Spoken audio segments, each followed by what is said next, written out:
Hello, my name is Mamadou Ndoye.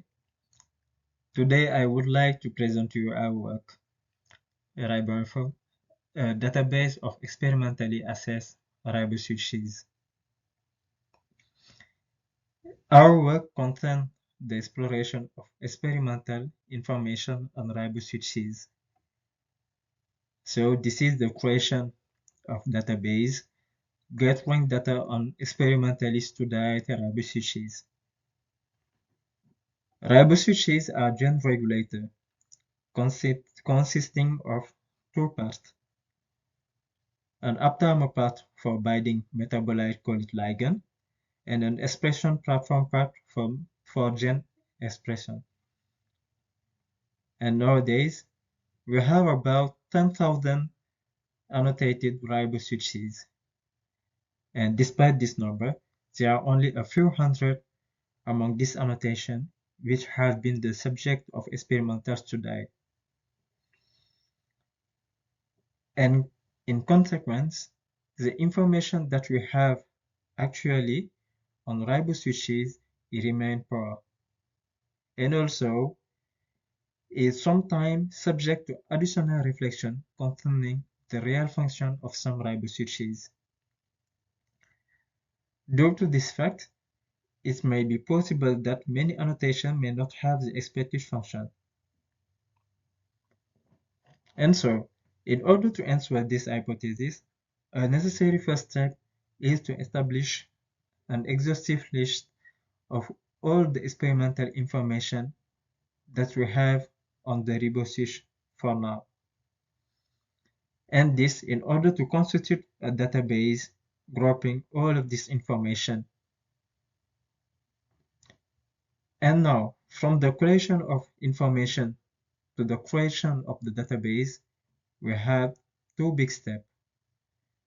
A first step of collecting information from the literature, and a second and final step of processing the data collected with the aim, for example, to extract the sequence studied in article presented like a picture that make it difficult to use them.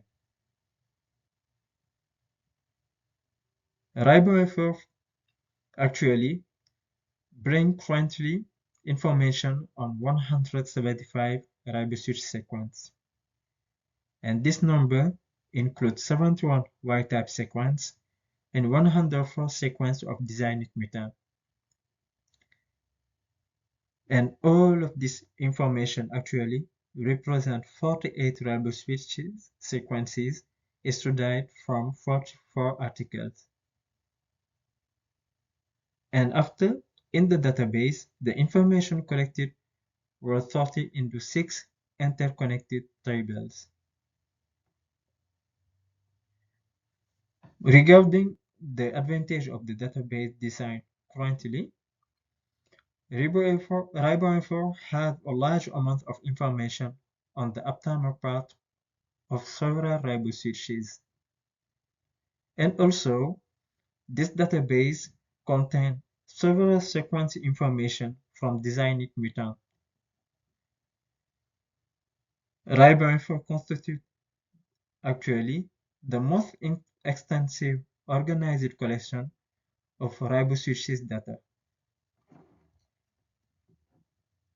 However, because it is little taken into consideration during annotation, the amount of information available on the expression platform part remains poor. And also, with the heavy load of the data collection, some information may have been overlooked. But until now, data collection still continues. And later, we are in perspective of setting up a simplified user interface, making the data easily exploitable. For conclusion, RiboInfo in short term could be used to provide data for machine learning. And in the long term, this database will be used to contribute in the deeper study of real function of several riboswitches. And also, RiboInfo could contribute in the creation of new tools of annotation of riboswitch. Thank you so much.